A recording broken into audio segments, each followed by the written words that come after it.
이번 부활절에 연휴를 맞아서 아마 좀 이동하시는 분들도 방문 이것저것 하시는 분도 많으신 것 같고요. 그렇지만 우리가 또 이렇게 함께 모일 수 있는 것도 또 감사합니다. 지난 주간 한 주 동안 우리 고난 주간 새벽 기도를 잘 드렸습니다. 예, 그, 그래도 꽤 많은 분이 참석을 해주셨고 또 어제는 우리가 대면으로 교회에서 모였습니다. 예, 예, 이런 새벽 기도 모임에 우리가 이제 조금 더 이제 더 많은 분들이 참여할 수 있도록 계속 기도하고 서로 격려하면 좋겠습니다. 자, 지난주에 이어서 오늘도 부활절 관련해서 말씀을 전하겠습니다. 어, 제목을 앞을 보시면서 같이 한번 읽어보겠습니다. 시작. 다시 한번 크게 읽어볼까요? 성경대로 사흘 만에. 네. 자, 고린도란 도시는 우리 몇 달 전에 그렇게 오래되지 않았죠. 사도행전 말씀을 우리가 배우면서 여러분 기억나시죠? 어, 지도를 보시면 고린도가 어디 있는지 표시가 되어 있습니다. 그리스의 남쪽에 있는 항구 도시죠.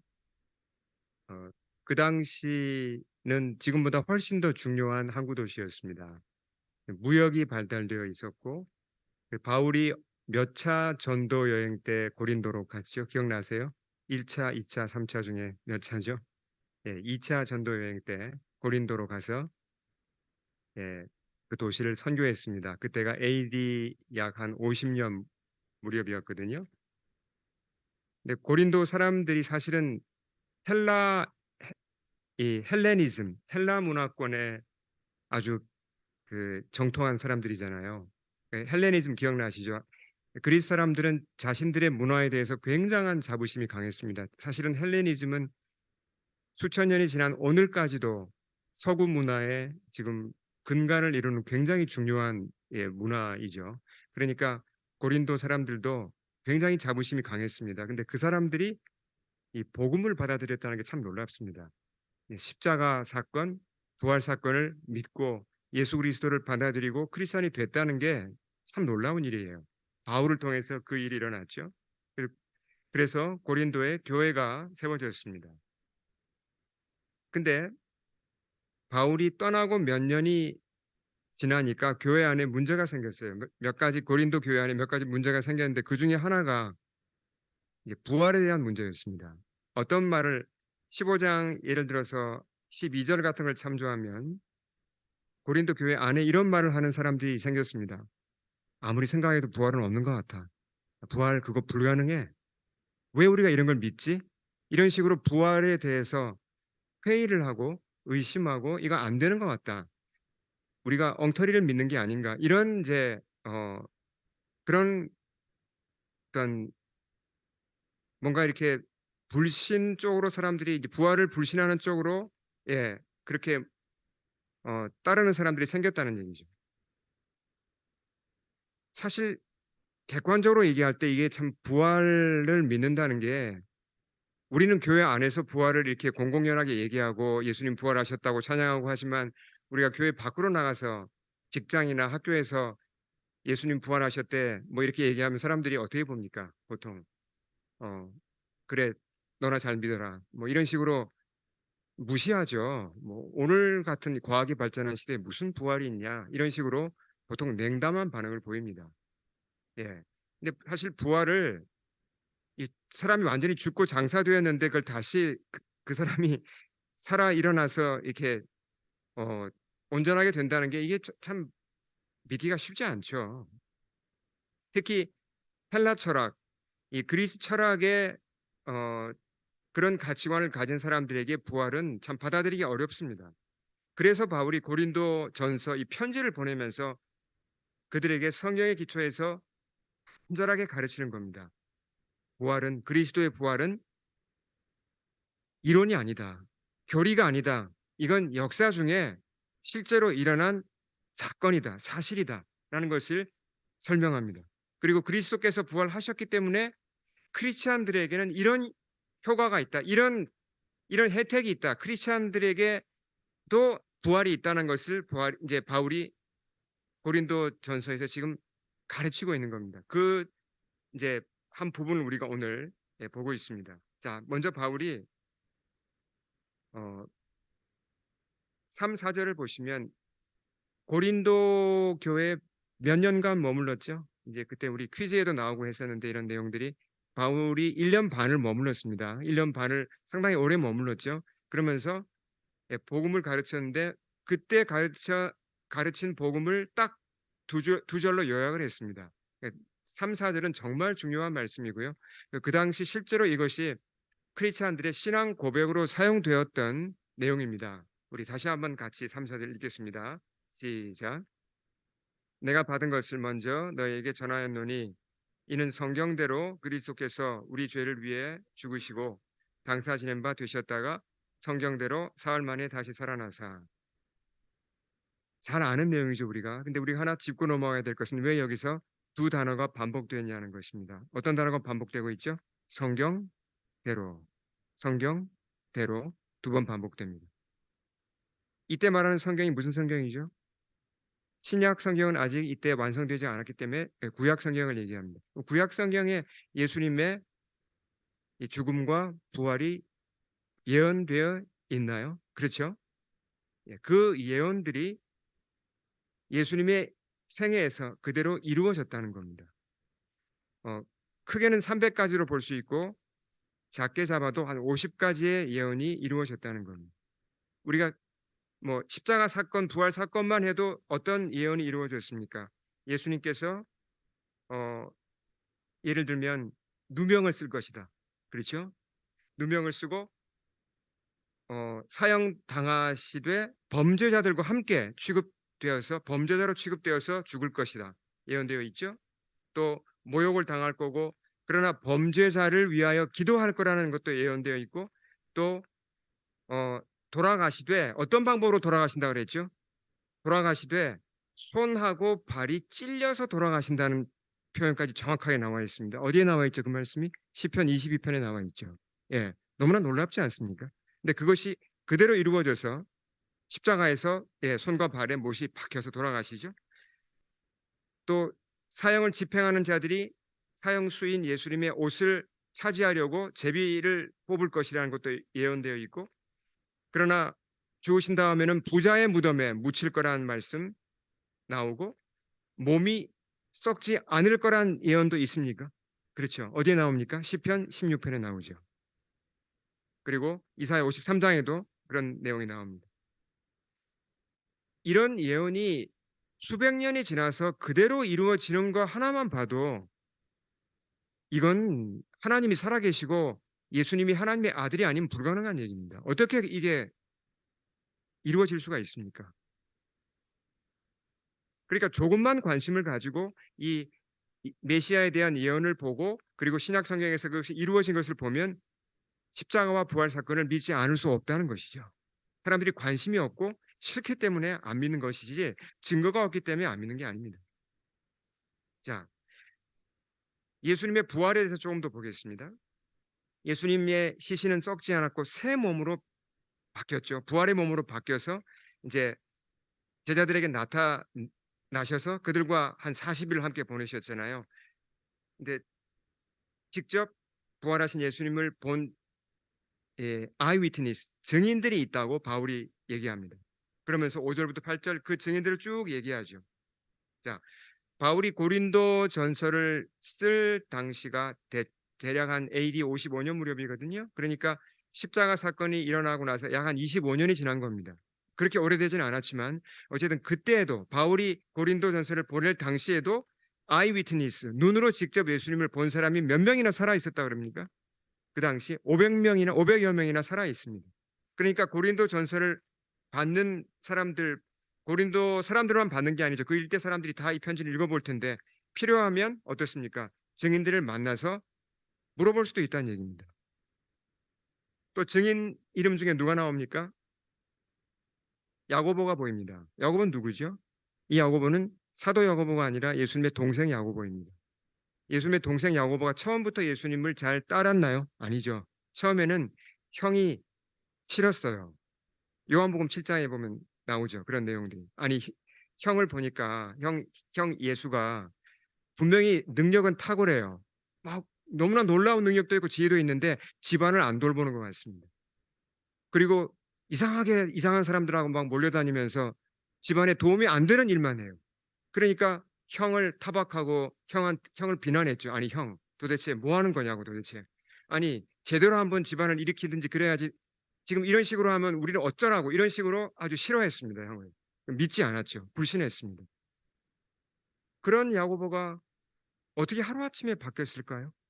나중에 초대교회 책임자가 됩니다. 예. 아니 어떻게 그렇게 짧은 순간에 이 사람이 이렇게 바뀔까요?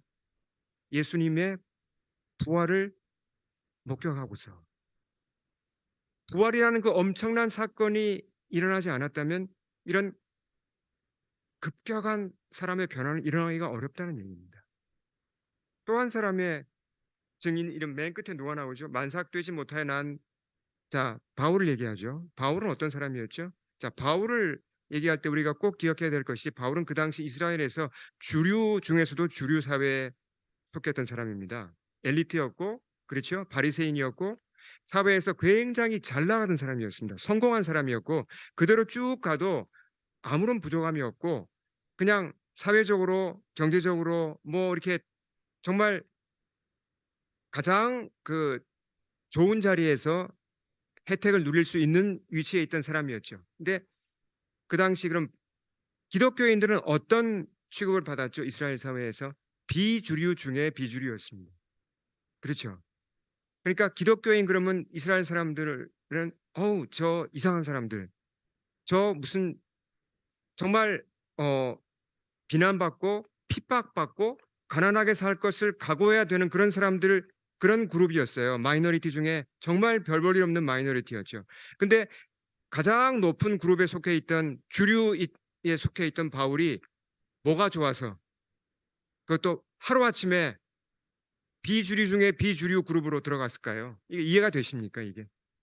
이게 아니 뭔가 사람이 그래도 끌리는 게 있어야 되잖아요. 이런 일이 일어나려면 뭔가 이렇게 그런 동기가 있어야 되고 그렇잖아요. 이 설명이 안 되는 겁니다. 바울이 부활하신 예수님을 만나서 그의 세계관이 하루아침에 바뀌고 그가 너무나 큰 충격을 받고 진짜 예수님이 계시구나. 이분이 한낱 목수가 아니라 진짜 메시아가 맞구나. 이분이 살아계시구나. 이분이 부활했구나. 이걸 분명히 알게 되고 깨닫고 믿지 않았으면 일어날 수 없는 변화가 바울의 생애에 일어났다는 얘기입니다. 그렇죠. 바울의 변화만 봐도 예수님의 부활이 확실하다는 걸 우리가 알 수 있죠.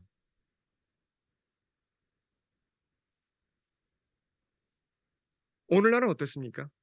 예수님은 돌아가시고 부활하신 지가 2000년이 지났는데 지난 2000년 역사를 쭉 살펴보면요. 정말 많은 사람들이 야고보나 바울이 겪은 일과 비슷한 일을 겪었습니까? 겪었습니다. 수많은 증인들이 일어났어요. 물론 눈으로 직접 예수님을 본 사람은 없습니다. 그러나 인격적으로 이 부활의 주님을 만났죠. 그래서 인생이 완전히 바뀌었습니다. 그런 사람들이 수없이 많다는 얘기죠. 지금도 그런 일이 일어나고 있습니다. 여러분 중에도 그런 일이 일어나고 있고 저의 인생에도 그런 일이 일어났다는 거죠. 그래서 우리가 부활의 증인을 얘기하는 이유는 뭐 부활의 증인들을 자랑하자는 얘기가 아닙니다. 이 증인들이 가리키는 분, 예수 그리스도가 얼마나 위대하고 그분의 부활이 얼마나 분명한지를 우리가 다시 한번 확인할 수 있다는 거죠. 오늘은 제가 특별한 한 사람을 좀 흥미로운 한 사람을 소개하고자 합니다. 어, 과학을 얘기할 때, 사이언스를 얘기할 때, 사이언스 중에서도 바이올로지가 있죠. 여기서도 우리 바이올로지 전공하는 우리 청년들도 있는데, 과학을 아주 전공을 하고 학자가 되고 바이올로지를 전공하고 예를 들어서 이런 사람들은 부활을 믿기가 어렵지 않을까요? 그렇잖아요. 바이올로지가 뭘 얘기합니까? 죽으면 끝이잖아요. 죽은 사람이 어떻게 살아납니까? 죽은 동물이 어떻게 살아납니까? 자기가 그걸 전공하면서 바이올로지를 전공하면서 예수님의 부활을 믿기가 사실 좀 어렵지 않냐는 얘기입니다. 그런 얘기들이 있거든요, 실제로. 네. 나는 이런 과학을 하다 보니까 참 성경이 안 믿어지더라. 이런 말씀들을 하시는 분이 가끔 보면 계세요. 근데 현 시대, 우리 시대 가장 영향력 있는 바이올로지스트, 생물학자 중에서 프랜시스 콜린스라는 분이 계십니다. 혹시 아시는 분 계십니까? 누군지? 예. 우리 청년들은 이분의 이름을 노트해 두시고 이분이 누군지 꼭 한번 찾아보시고 아실 필요가 있어요. 예. 굉장히 중요한 분입니다. 이분은 정말 열 손가락 안에 들 만큼 탁월한 생물학자입니다. 이 현 시대에. 그러면서 동시에 주님과 교회를 위해서도 아주 탁월한 귀한 일을 많이 하고 계신 크리스찬이에요. 네, 이분의 성장 과정을 잠깐 말씀드리겠습니다. 예일 대학교에서 피지컬 케미스트리를 전공했습니다. 물리화학이라고 그러죠. 이제 그 PhD를 했거든요. 그 박사 과정을 할 때만 해도 이분이 무신론자였습니다. 어, 근데 자기 이제 무신론자지만 자기 장래에 대해서 좀 고민을 하던 중에 내가 계속 이 어, 케미스트리를 계속 할 건지 졸업을 하고 뭘 할 건지 고민을 하다가 전공을 좀 바꿨어요. 졸업을 하고 메디컬 스쿨을 들어갔습니다. 노스캐롤라이나에 있는 그 유니버시티 오브 노스캐롤라이나 메디컬 스쿨에 들어갔습니다. 그래서 이제 의사가 이제 될 준비를 하면서 이제 그러면 실습도 하잖아요. 병원에서 이제 환자들도 만나고 이제 실습을 하는데 어느 날 좀 심각한 심장병이 있는 환자를 이제 돕게 됐습니다. 예, 협심증 환자였습니다. 근데 이런저런 이제 얘기를 하다가 이제 뭐 병에 대한 얘기를 하는 거죠. 그러다가 그 환자가 뜬금없이 이런 식으로 말을 한 거예요. 선생님 믿음이 있으세요? 그러니까 신앙이 있냐는 걸 물은 겁니다. 그러니까 당신 크리스찬이란 말을 이렇게 아마 물은 것 같아요. 근데 평소 같으면 이 콜린스 박사가 별로 그런 걸 개의치 않을 텐데 그 질문은 이상하게 마음에 남았어요. 그래서 그 후에도 계속 이 질문이 자기를 괴롭히는 겁니다. 나는 무신론자인데 이거 신앙에 대해서 나도 한번 생각을 해봐야 되나? 그러면서 이제 어떤 마음이 들었냐면 어, 그래도 중요한 이 주요 종교 뭐 그러니까 기독교나 뭐 불교나 이런 굵직굵직한 주요 종교에 대해서는 내가 기본적인 건 좀 알아야겠다. 그러니까 좀 조사를 해봐야 겠다는 얘기죠.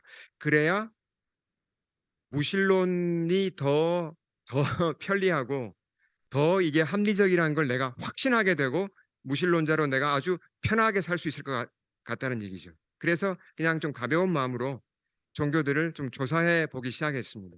그 무렵에 같은 동네에 있던 감리교회 목사님 한 분이 이제 책을 한 권 소개해 줬어요. 책꽂이에서 뽑아준 책이 미어 크리스찬이티였습니다. 그러니까 순전한 기독교, C.S. 루이스가 쓴 유명한 책이죠.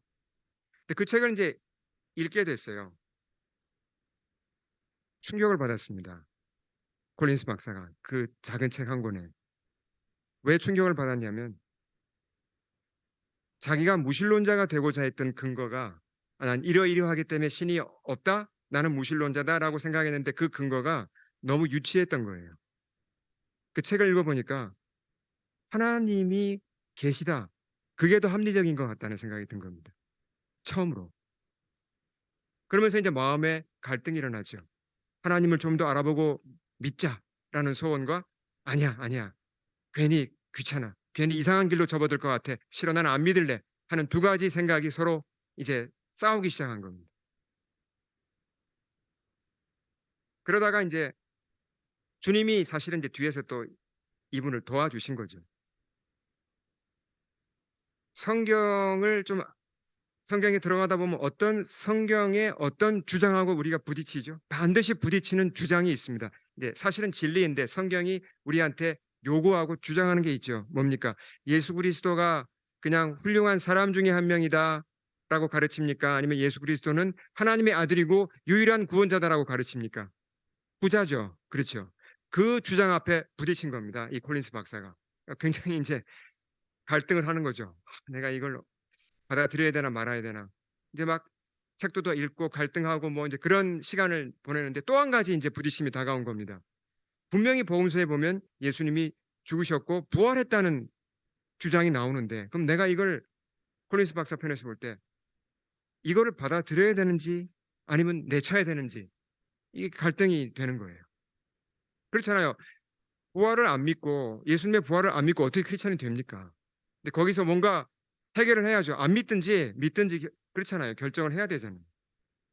그러던 중에 주님이 그를 섭리 가운데 고백의 자리로 이끄셨습니다. 그 사건이 이제 그분이 쓴 글에 나오는데요. 어느 가을날에 그때 역시 이제 의대 다닐 무렵이었죠. 그 워싱턴 주에 있는 캐스케이드 마운틴이라는 데가 있다고 합니다. 그 산에 이제 올라서 산에 이제 좀 쉬러 간 거죠. 근데 너무 아름다운 거예요, 산이. 정말 창조주 하나님의 작품이라는 생각이 들고 그러면서 그가 무너져 내리기 시작했습니다. 아, 하나님 살아계시구나. 이런 아름다운 산과 나무와 단풍과 이런 것들이 그냥 될 리가 없지. 하나님 살아계십니다. 라는 고백이 나오기 시작하는 거예요. 그 다음날 아침, 이른 아침에 그가 이슬 맺힌 잔디밭에 무릎을 꿇고 그리스도께 자신을 드렸습니다. 예, 크리스찬이 된 거죠. 그 후에 이 콜린스 박사는 아주 탁월한 유전학자가 됩니다. 괄목할 만한 업적을 이루는데요. 그 업적을 인정받아서 이제 미국 그 NIH라는 아주 유명한 국립보건원이 있죠. 여기 NIH의 디렉터가 된다는 것은 정말 아무나 될 수 있는 게 아닙니다. 여기 디렉터를 12년을 했어요, 이분이. 최근까지 했거든요.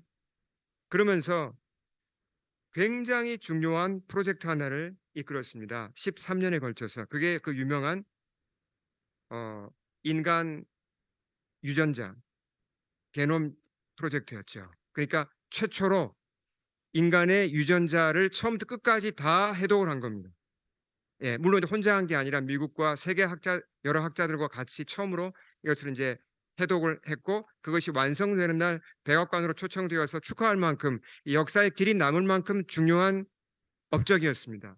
여기에 책임자였어요. 콜린스 박사가. 근데 제가 이분의 이야기를 길게 하는 이유가 있습니다. 처음에 제가 드린 말씀 기억나죠? 바이올로지, 생물학 같은 걸 하면서 과연 부활을 믿을 수 있을까? 과연 신실한 크리스찬이 될 수 있을까? 콜린스 박사를 보면 뭘 알 수 있죠? 문제가 없다는 겁니다. 사람들이 이분한테 자주 물어요. 아니 당신은 그렇게 생물학을 또 유전학을 하시면서 어떻게 크리스찬 신앙과 뭐 부딪히는 게 없습니까? 성경이 믿어집니까? 이분은 뭐라고 답을 하냐면 아닙니다. 과학을 오히려 하면 할수록 하나님께 더 감사하게 되고 하나님을 더 알게 되고 성경을 더 믿게 됩니다라고 얘기를 한다는 거죠. 어, 물론 이분이 이제 이건 그냥 참조로 말씀드리면 창세기 1장 창조에 대한 그 해석이 보통 좀 보수적인 교회가 해석하는 거하고는 살짝 달라요. 근데 그건 이제 아주 그 마이너한 거기 때문에 그러니까 부수적이기 때문에 그렇게 뭐 중요한 건 아닙니다. 확실한 건 이분이 창조주 하나님을 믿고 예수님의 십자가를 믿고 부활을 믿는 분입니다. 그러니까 아무 문제가 없죠. 기본적으로 신앙에 있어서 우리랑 차이가 없어요. 예, 우리와 같은 크리스찬입니다. 그러니까 콜린스 박사를 볼 때 우리가 뭘 할 수 있습니까? 뭐가 드러나죠? 뭐가 드러납니까? 예수님이 살아계시다는 겁니다. 그 사람이 아무리 바이올로지를 전공하든 철학을 전공하든 그것이 방해가 될 수 없다는 거예요. 예수님을 아는데 왜요? 예수님이 실제로 부활하셨거든요. 실제로 계시거든요. 실제로 우리를 만나 주시거든요. 그러니까 그런 세상 학문들이 방해가 될 수 없어요. 아니 그분이 살아계신데 왜 방해가 됩니까? 너무나 분명한 사실입니다. 예수님은 부활하셨고 오늘도 살아계십니다. 영적인 소원을 가지고 겸손히 그분을 알고자 하는 분은 누구나 그리스도를 만날 수 있습니다. 아멘. 자, 한 가지만 더 우리가 보고 정리를 하겠습니다. 그러면 예수님 부활은 분명한 사실인데 예수님이 부활하셨다는 이 사실이 우리 믿는 크리스찬들에게는 어떤 관련이 있죠? 예수님의 부활이 우리에게는 어떤 혜택을 주죠? 바울이 이런 얘기를 합니다. 20절 우리 같이 한번 읽겠습니다. 시작. 그러나 이제 그리스도께서 죽은 자 가운데서 다시 살아나사 잠자는 자들의 첫 열매가 되셨도다. 자, 여기서 잠자는 자들이란 표현은 뭡니까? 예, 죽은 자들이죠. 그러니까 그리스도를 믿고 죽은 자들입니다. 첫 열매는 첫 열매가 맺히면 그 다음 줄줄이 열매들이 맺힐 것을 이제 알려주는 하나의 사인이죠. 그렇죠? 첫 열매란 단어에 주목하면 좋겠습니다. 그러니까 예수님의 부활은 첫 열매다. 뭘 얘기하죠? 예수님이 죽은 자 가운데서 부활하신 것처럼 우리 믿는 자들도 언젠가는 우리 육신은 죽을 거지만 우리도 부활한다는 얘기입니다. 그렇죠? 그러니까 성경대로 정리하면 어떻습니까? 우리가 이 세상에서 살다가 거듭난 사람들이 살다가 언젠가는 죽죠.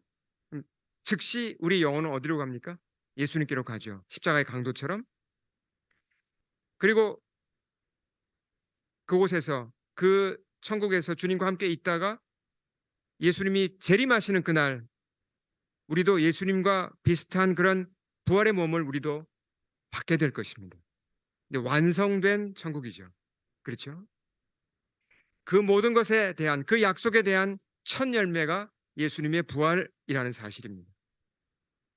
이게 진짜라면 여러분 한번 가만히 생각을 해보십시오. 이 소망이 진짜라면 내게 부활이 보증되어 있다면 약속되어 있다면 이게 얼마나 기쁘고 감사한 소식입니까? 세상에 그 어떤 기쁨보다 큰 기쁨이고 큰 소망보다 더 큰 소망이 될 수밖에 없죠. 세상의 모든 고난을 이길 수 있는 근거가 여기서 나올 겁니다. 인간의 수명이 사실 많이 늘어나고 있습니다. 요즘 뭐 100세 시대도 얘기하고 그래서 보면 이제 뭐 노후 대책 얘기를 많이 하잖아요. 은퇴하실 분들 보면 이제 노후 대책 중요하죠. 근데 노후 대책보다 더 신경 써야 되는 게 뭐죠? 오늘 말씀을 보면 그 사후 대책입니다. 이게 농담이 아니라 그렇죠. 왜 사람들이 노후 대책은 하는데 사후 대책은 왜 신경을 안 쓰는지 모르겠어요. 그냥 그렇잖아요. 사실은 훨씬 더 중요한 게 사후 대책인데 사후 대책이란 게 뭡니까? 결국은 그리스도를 믿고 예, 주님을 따르는 게 사후 대책이죠.